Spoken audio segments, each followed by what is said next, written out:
Commander Kralthex stood on the bridge of his massive warship, his scaled skin reflecting the light of the unfamiliar yellow star. His thin lips curved into what passed for a smile among the Ferex. Another world to conquer. Another species to submit to the might of the Ferex Empire. "Scan complete," Commander reported his science officer. "The planet is inhabited by bipedal mammals. Primitive technology. No energy shields. Limited space travel capabilities." Kralthex snorted. "How many worlds does this make?" 212. "And still no worthy opponents." He waved a clawed hand dismissively. "Prepare the standard ultimatum. Give them one planetary rotation to surrender." Meanwhile, on the International Space Station, astronaut Lauren Miller floated to the observation window, frowning at her tablet. The readings made no sense. Massive objects had appeared in orbit, seemingly out of nowhere. "Houston, are you seeing this?" she radioed, her voice steady despite her racing heart. The radio crackled with static before a strained voice replied, "We see them, Lauren. They're everywhere, over every major city. We're trying to establish communication." On Earth, Captain John Hayes rushed through the Pentagon corridors. Alarms blared as military personnel hurried to their stations. The largest military powers had gone to Def Zone 2 within minutes of the ship's appearance. "Sir," Hayes reported to his general, "satellite communications are being jammed. But before we lost contact, we confirmed at least 50 ships, each one bigger than an aircraft carrier." The general's face was grim, "And our jets. Unable to approach, sir. They hit some kind of invisible barrier." Across the globe, civilians pointed phones at the sky, capturing images of the enormous black ships hovering silently over major cities. Social media exploded with theories, prayers, and goodbye messages. At 3:17 p.m. Eastern Standard Time, every electronic device on Earth simultaneously broadcast the same message in all languages. "People of Earth, you are now property of the Ferex Empire.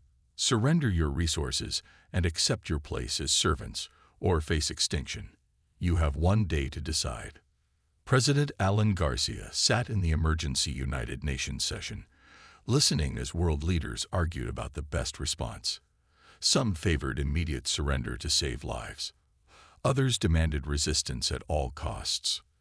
When his turn came, Garcia stood slowly. "Throughout human history, we have fought each other over land, resources, and ideologies. But today, we face something different. Today, we must stand together or fall together." He looked around the room. "I say we fight." The Ferex were surprised when, instead of surrender, they received a simple message: humanity refuses to kneel. Kralthex laughed when his communications officer translated the response. Brave words from primitives. He turned to his weapons chief. "Target one small coastal city. Show them what happens to those who defy the Ferex." The city of Port Angeles, Washington, had little warning. The beam from the Ferex ship cut through clouds, striking the center of town. The explosion vaporized buildings and people alike, leaving the smoldering crater where a community of 20,000 had stood moments before. Kralthex expected immediate surrender.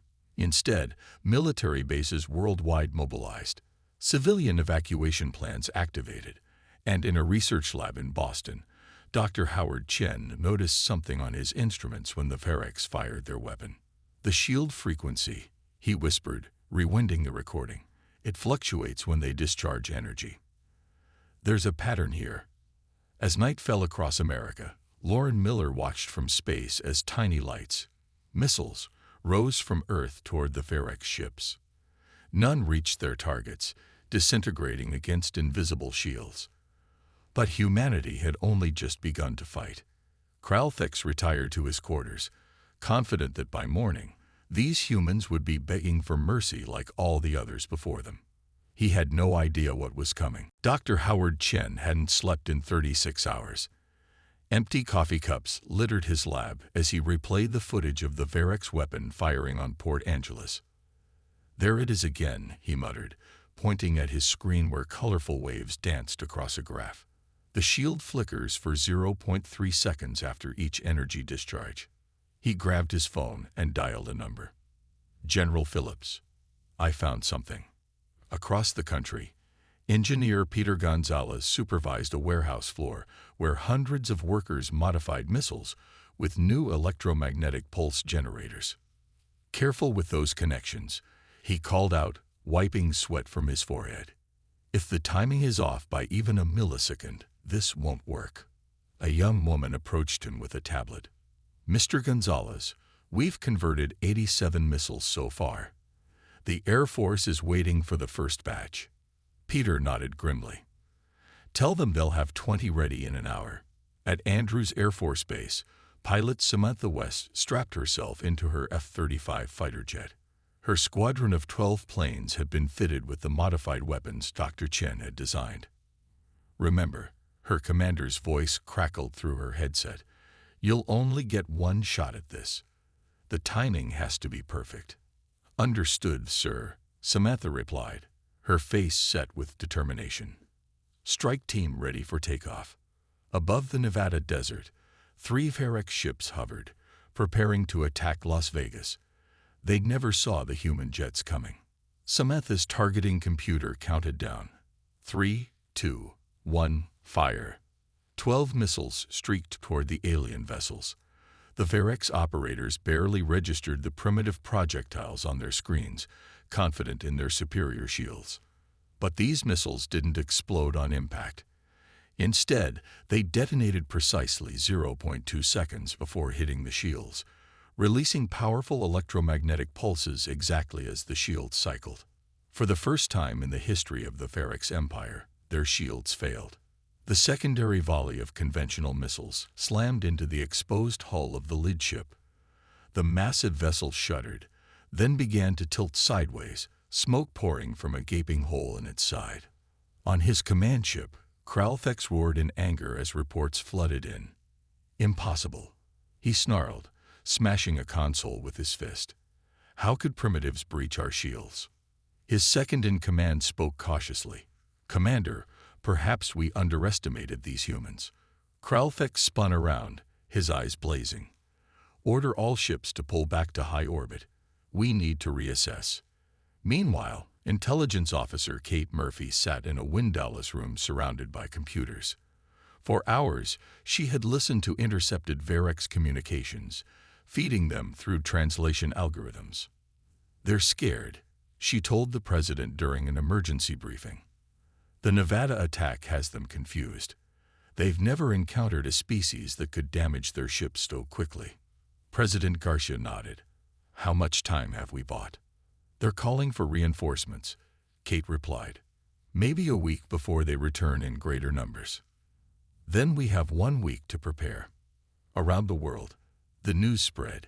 Humans had fought back successfully. Factories converted to produce EMP devices. Military forces shared information freely, national rivalries forgotten in the face of extinction. In small towns, people built improvised jammers following instructions broadcast on emergency channels. In universities, students programmed viruses designed to infiltrate any Ferex systems that might connect to Earth networks. Dr. Chen worked with international scientists via video conference, refining his discovery. The Ferex rely too heavily on their shields, he explained. They've never needed to develop backup systems. In orbit, Lauren Miller used the ISS instruments to track Ferex ship movements, relaying their positions to Earth Defense Forces. They're regrouping, she reported, forming a new attack pattern. As the sun set over a changed Earth, Samantha West stood before a hangar of pilots from a dozen nations, all listening intently as she described her successful attack. The Ferex had expected surrender. Instead, they had awakened humanity's greatest strength, the ability to unite and innovate when facing destruction. Commander Kralfex stood before the holographic images of the Ferex High Council. Their elongated faces showed no emotion, but their silence spoke volumes. Explain yourself, Commander, said the head counselor, her voice cold. How did primitive mammals damage our warship? Kralfex fought to keep his tail from twitching nervously. The humans have surprised us. Excellency, they discovered a timing vulnerability in our shield cycles. Impossible, hissed another counselor. No species has ever detected that pattern before. Nevertheless, they did, Kralthex replied, and they adapted their weapons accordingly within mere days of our arrival. In another section of the command ship, cultural specialist Mevtak reviewed historical broadcasts from Earth, her scaled fingers scrolling through images of human warfare. What she saw disturbed her deeply. World wars, nuclear weapons, guerrilla tactics, endless innovations in military technology. And most shocking of all, humans killed other humans regularly. She prepared her report with trembling hands. Unlike any species we have encountered, humans have evolved through constant conflict with themselves. They do not fight merely for resources or territory, but for ideas. This makes them uniquely dangerous. Security Chief Vraxol entered Mevtak's office without announcing himself. Your findings match my observations, he said, dropping a data tablet on her desk. Look at these human prisoners. The screen showed captured soldiers being interrogated. None showed the fear response typical of other species. Instead, many showed defiance, some even smiling at their captors. I don't understand, Mevtak admitted. Why aren't they afraid? Because, Vraxol said slowly, they believe they can win. The Ferex War Council gathered in the strategy room. Tactical displays showed Earth's continents dotted with red markers where human resistance was strongest. We must crush them quickly, Kralthex insisted, pointing to major population centers. Full invasion, maximum force. Our ground troops report difficulties, said the ground commander. Humans fight differently than expected.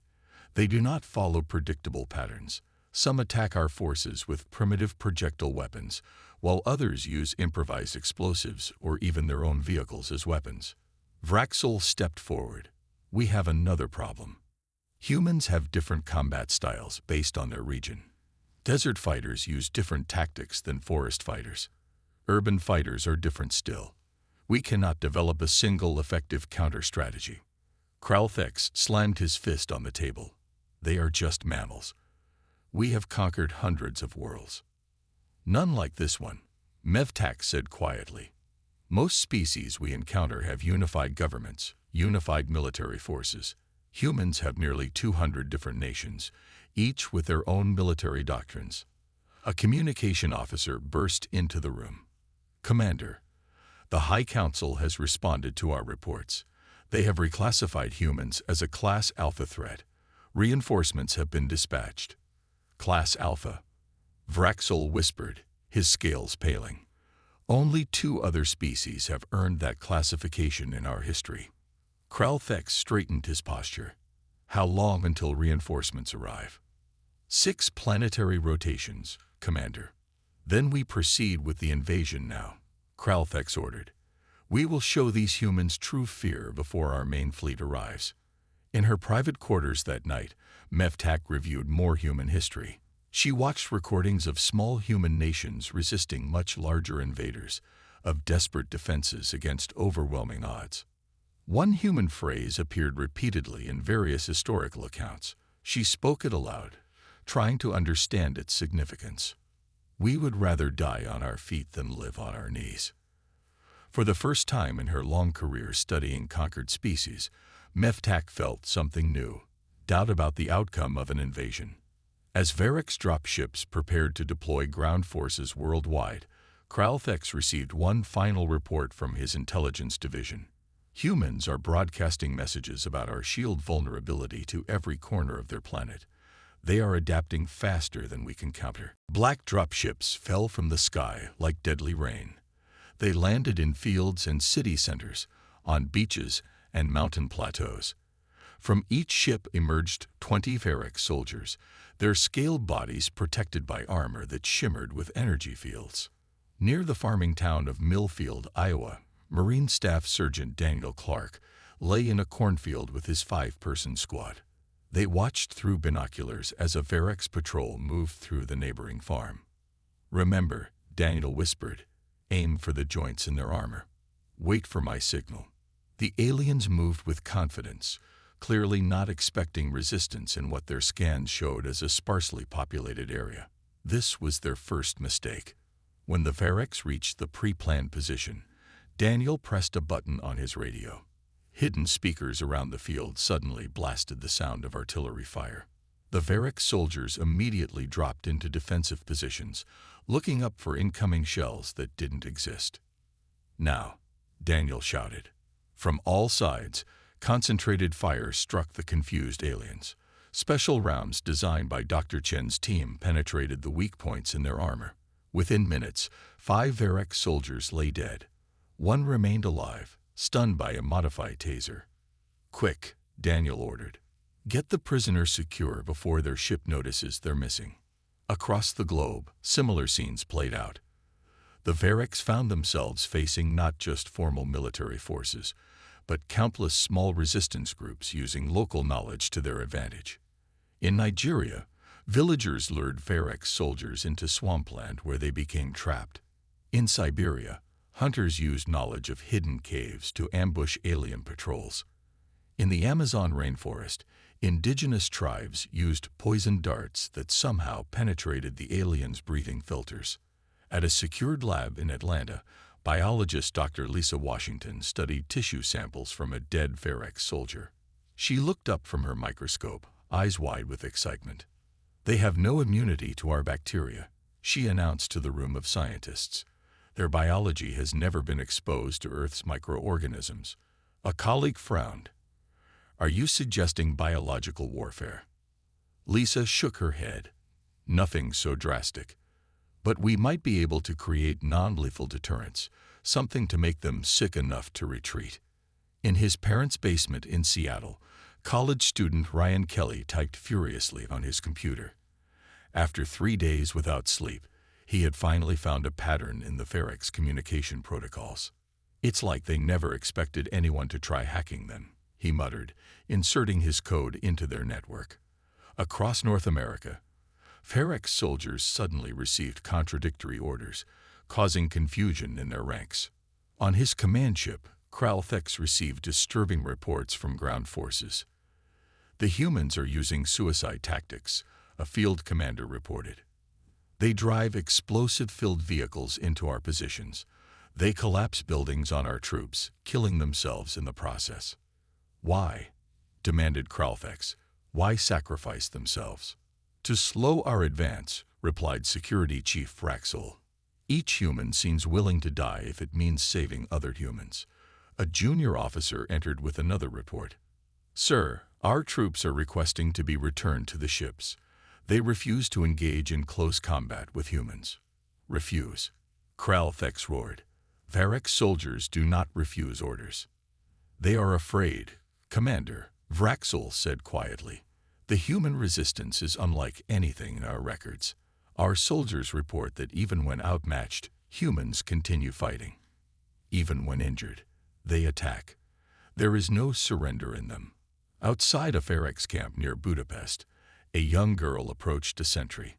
The alien raised his weapon, then hesitated. The humans wouldn't send a child as a fighter, would they? In that moment of hesitation, the girl threw a small device that attached to the soldier's armor. Seconds later, his systems failed, and a nearby resistance team captured another valuable prisoner. The feared Varex were learning a harsh lesson.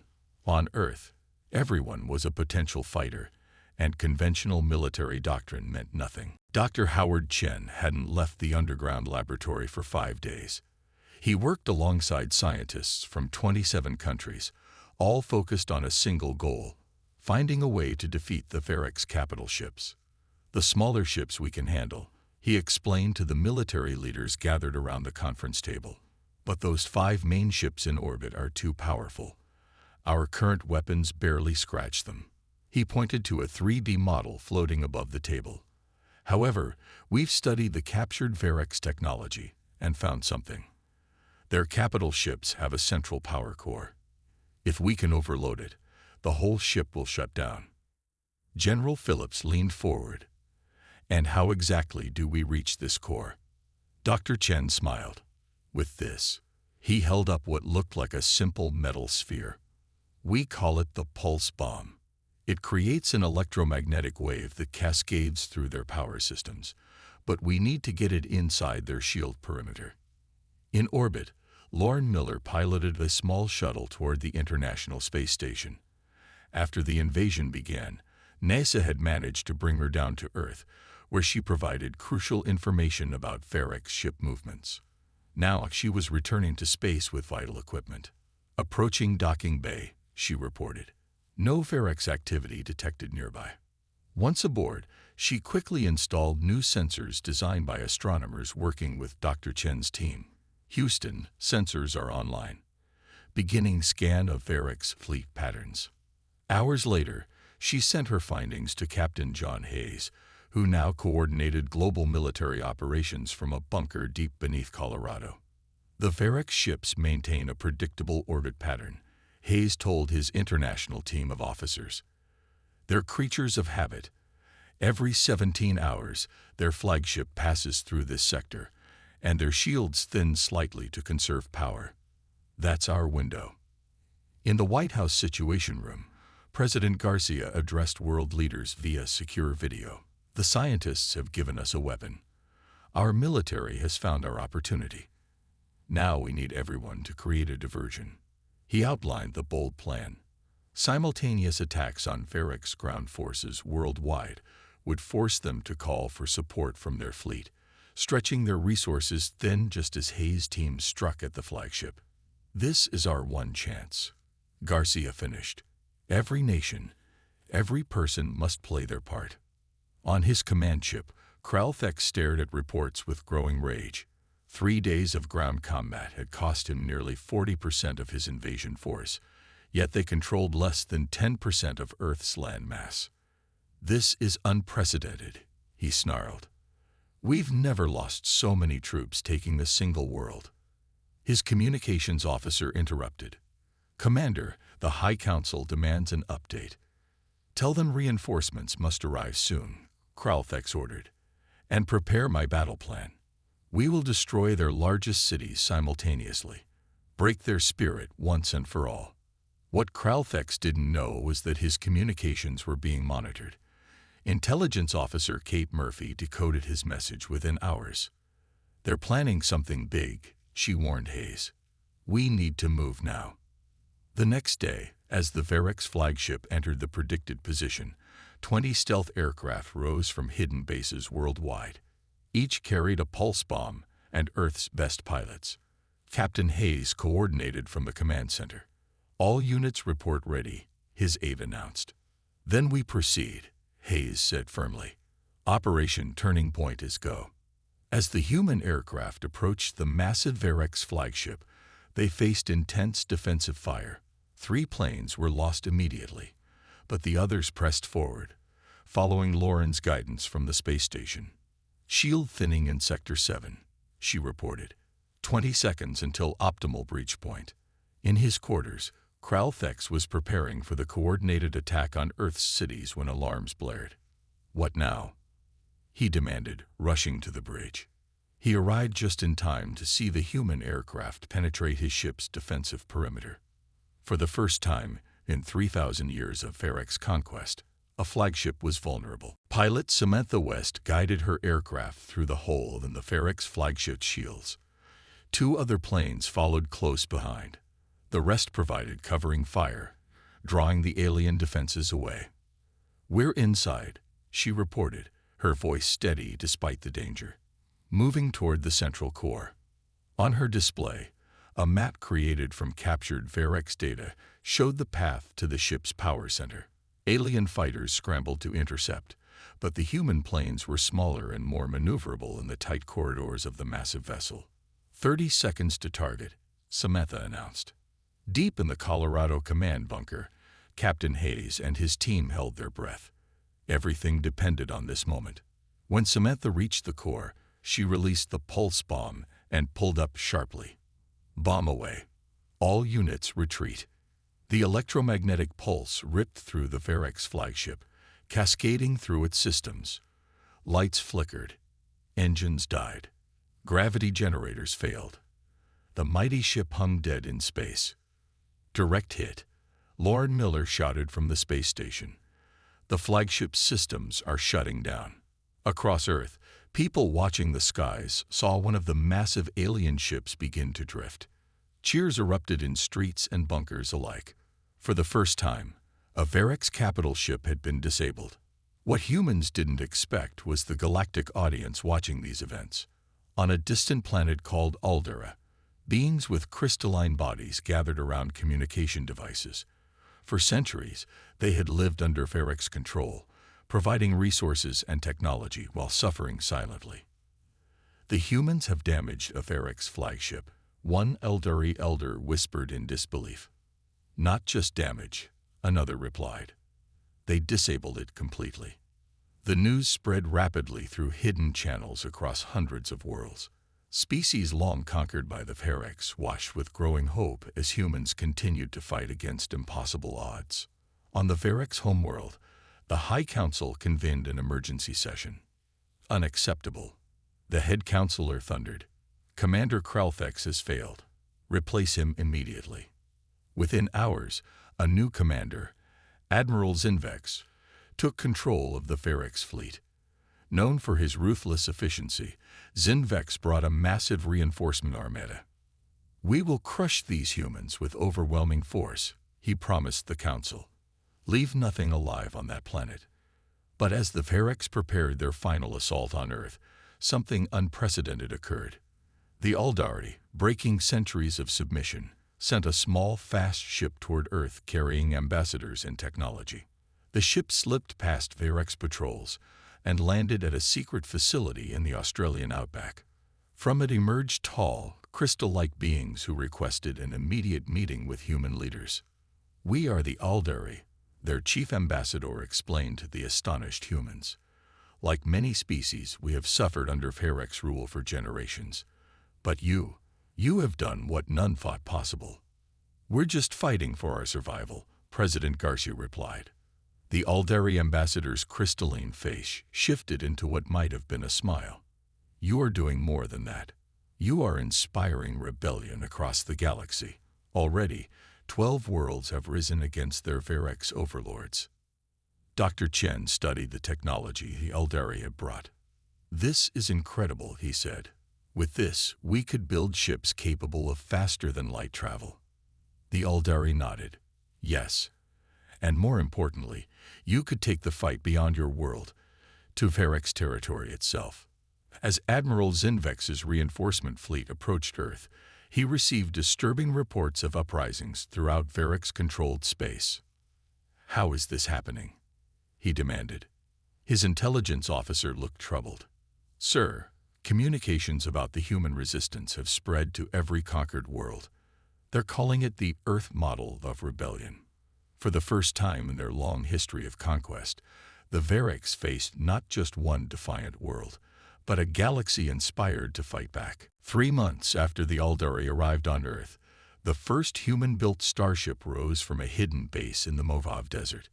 Named Unity, it carried representatives from 12 nations and a crew trained by both human experts and Aldari teachers.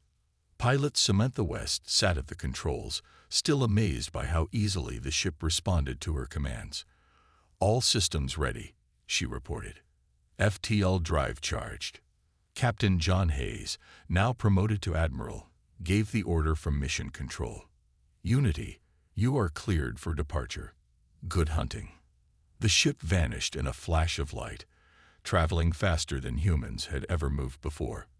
Within hours, it appeared at the edge of Verrex territory, joining a growing fleet of ships from 24 formerly conquered worlds. On the Verrex capital planet, Admiral Zinvex faced the increasingly divided High Council. "We must commit all forces to crush this rebellion," he insisted. An older counselor shook her head. "We cannot. Half our fleet is tied down fighting insurgents across 27 systems. We've lost contact with 6 colony worlds entirely. All because of these humans," Zinvex spat. "No," replied another counselor. "Because of our own arrogance. For 3,000 years, we've believed ourselves invincible. We never developed new weapons or defenses because we never needed to. As they argued, alarms blared. The combined rebel fleet, led by the human ship Unity, had entered the home system. Meanwhile, on Earth, Peter Gonzalez supervised the integration of Aldari technology with human innovation. In factories worldwide, workers built new defensive systems and communication devices that connected Earth to the wider galaxy. The Variks relied on fear, Peter explained to a group of engineers. They never expected their conquered worlds to share knowledge or work together. That's their fatal weakness. Lauren Miller, now Earth's ambassador to the Galactic Alliance, addressed the United Nations. The Aldari say that in all recorded history, no species has united against the Variks as quickly as we have helped them do. Our greatest strength isn't our weapons or even our adaptability. It's our ability to cooperate despite our differences. In orbit around the Variks' homeworld, the Unity led a bold attack on the planet's defensive grid. Human tactics, combined with technology from a dozen alien cultures, overwhelmed the once mighty Variks' defenses. Admiral Zinvex watched in disbelief as the defensive grid failed. "Impossible," he whispered. When the High Council emergency bunker was breached, they expected to be executed. Instead, Captain Hayes walked in with representatives from former Variks-controlled worlds. "We're not here for revenge," Hayes stated firmly. "We're here to establish peace." 1 week later, the Variks High Council signed a treaty ending their empire. Former conquered worlds would form a new alliance, with each species having an equal voice. In a quiet moment after the ceremony, Admiral Zinvex, now a prisoner of war, spoke to intelligence officer Kate Murphy. "I do not understand," he said. "We conquered over 200 species across 1,000 years. None ever fought back like you did." Kate considered this. "Maybe that's because humans have spent our history fighting ourselves. We've had to learn how to end conflicts, not just win them. How to build peace, not just victory." 6 months later, Earth hosted the first Galactic Council meeting. Ships from 50 worlds entered Earth's orbit peacefully. Species of all descriptions marveled at the small blue planet that had changed the course of galactic history. Lauren Miller welcomed them to the United Nations Hall in New York. Today marks the beginning of a new era. Not one of conquest, but of cooperation. Dr. Chen, standing beside her, added quietly, "Who would have thought that the galaxy's most feared species would be defeated not by a stronger enemy, but by teaching others to stand together?" Outside the hall, children from Earth played with young aliens from distant worlds, neither knowing nor caring about the recent war. They were simply the first generation of a new, peaceful galaxy. The Variks had finally met their match, not just in humans' ability to fight, but in their ability to unite, forgive, and build something better from the ashes of conflict.